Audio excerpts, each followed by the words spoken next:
Capítulo 9. Retornando às atividades.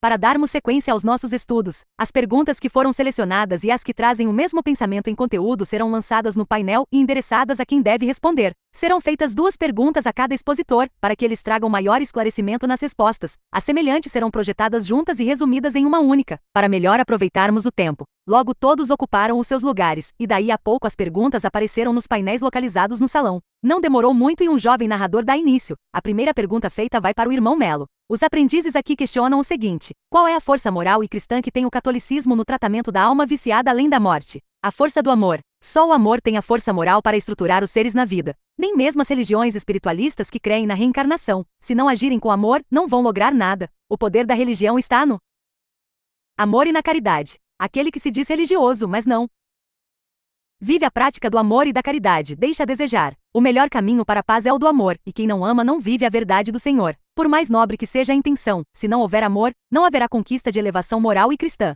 A religião indica caminho, mas só o amor oferece a conquista da alma. Nem mesmo pai e mãe conseguem direcionar um filho ao bom caminho se não houver amor. O amor disciplina, educa, esclarece, dá diretriz ao lar, à vida. A religião é apenas uma escora para auxiliar os seus fiéis a serem bons no corpo e na eternidade. Diante do silêncio que se fez, o narrador tomou a palavra e disse: a outra pergunta foi feita ao Sr. Geraldo. Como foi para o senhor se deparar com tantas dores e conflitos além da morte, como também com o problema dos vícios que acompanharam a alma? O senhor, sendo evangélico, como lidou com esta realidade? Para mim foi uma enorme surpresa. É neste momento que nos deparamos com o dever de seguir o Evangelho de Jesus Cristo. A nossa mente é educada na ideia bíblica que criamos para nós, de que a salvação vem através da nossa pureza de não ter vício, de vestir diferente, de não cometer pecados, mas o pecado maior que cometemos é a falta de amor para com nosso semelhante, a falta de caridade. Muitas vezes a ideia evangélica prende a alma ao fanatismo, defendendo o pensamento próprio, e aqui nos deparamos com filhos de evangélicos que nem sabem que morreram, que na terra foram envolvidos no vício, porque tiveram pais para a igreja e não para o lar, pais que pregavam moral para a sociedade e no lar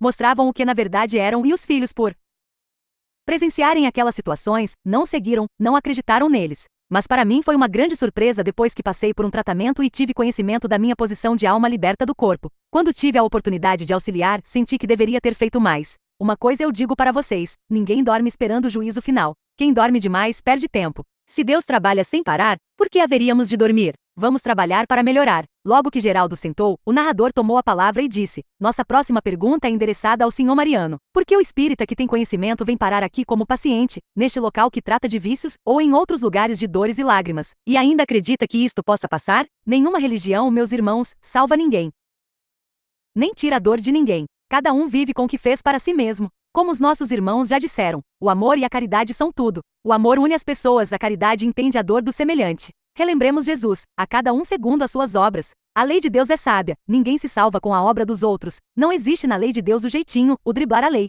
A religião apenas mostra a direção, e o amor garante a direção que temos a seguir, quando nos dispomos a amar. Quem não trabalha o amor em si vive distante dos valores da alma. Quem não é pelo Cristo é contra o Cristo. Se só ele tem a palavra da vida eterna, o que vamos esperar de pregação sem obra? E de falatórios sem conteúdo moral? De educação sem livros? E de ideias novas com pensamentos antigos? Quem não é por Deus é contra Deus. O espírita pode conhecer, mas se não realiza, apenas é um conhecedor. E o conhecimento dele muitas vezes não tem valor nem para ele. O espírita tem sim obrigação de fazer, de estudar o mundo dos espíritos, de buscar melhor compreender a lei de Deus, mas muitos deixaram os filhos entregues à sorte do mundo, não cumpriram seus deveres de cristãos nem ensinaram seus filhos com os exemplos de amor. O jovem, mesmo dizendo ser espírita, caiu no lamaçal do vício e dos desejos materiais, muitos fugindo do fanatismo dos próprios pais. Como ocorre com todos os segmentos religiosos, aqueles que pregam virtudes para a sociedade e dentro do lar são carrascos. Agora se deparam com o filho em vales de dores e angústias e nada tem a fazer senão ajudá-lo a buscar amparo na lei do progresso.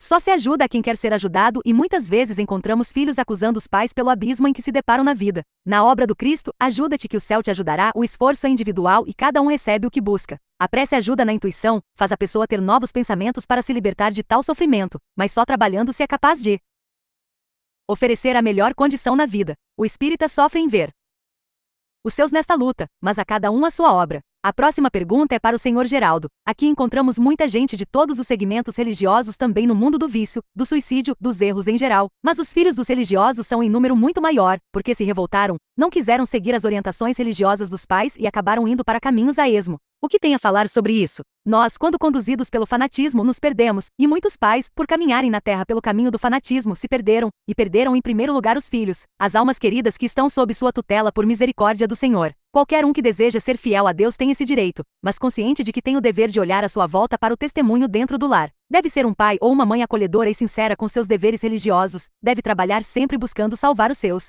Temos as recomendações do Senhor: amai o vosso próximo como a vós mesmos. E o próximo nosso é dentro do lar. Com todo respeito a um segmento evangélico que prega que não se pode evitar filhos, mas o que adianta colocar filhos no mundo sem condições de educá-los? Tive muitos filhos, mas todos tiveram os princípios religiosos, porque sempre iam aonde eu ia e eu sempre pensava: se eu não educar meus filhos, quem irá educá-los? Deus os confiou a mim para que eu lhes oferecesse o melhor. Então digo a vocês, o fanatismo tem feito muitas vítimas na terra, em nome de Deus e do Cristo. Precisamos ser fanáticos, mas moderados pelo amor, pela caridade e não pela fé cega, sem base de esclarecimento moral, em que buscamos a salvação sem olhar os que estão em volta. Ser religioso não quer dizer que somos cristãos. Há muitas religiões que nem falam em Jesus Cristo, e outras falam apenas para seus desejos de satisfação pessoal. O fanatismo sem o testemunho da verdade é que afastou os nossos jovens do caminho reto, do